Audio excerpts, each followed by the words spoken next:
জন্মদিনে বাড়িতে কেক কাটা হোক, কোথাও ঘুরতে যাওয়া হোক, রেস্টুরেন্টে গিয়ে সেলিব্রেট করা হোক, যাই হোক না কেন, কিন্তু ঘরোয়া দুপুরবেলা যে বাটি বাটি করে সাজিয়ে 5 রকম ভাজা, ডাল, মাছ, মাংস, স্পেশালি পায়েস, সেই যে বাটি বাটি করে সাজিয়ে যে খেতে দেওয়ার বিষয়টা থাকে, সেটা কিন্তু সব কিছুকে ছাড়িয়ে যায়। মানে সেটা যে কতটা স্পেশাল ফিল করায় আমার তো ভীষণ ভালো লাগে। তো যাই হোক, আজকে আমার বরের জন্মদিন, তো তাকেও সেরকমভাবেই একদম সাজিয়ে গুছিয়ে এখন খেতে দেওয়া হয়েছে।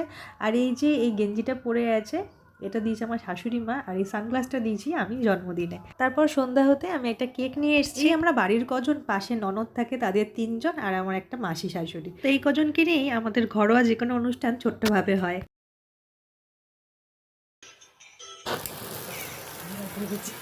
দেখ এদিকে, এইদিকে তাকা।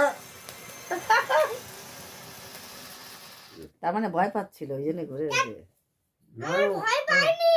Happy birthday to you, happy birthday to you, happy birthday dear Bapai, happy birthday to you.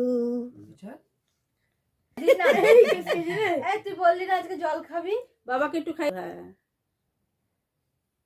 কত ফেভারিট কেক ওর। ভালো। হুম, আর কেউ পাবে? এটা তো চকলেট। ব্যাস হয়েছে, সর। তুলবে। তো এখন এবারে সবাইকে এক এক করে কেক খাইয়ে দিচ্ছে, বাড়ির সব লোকজনকে আর কি।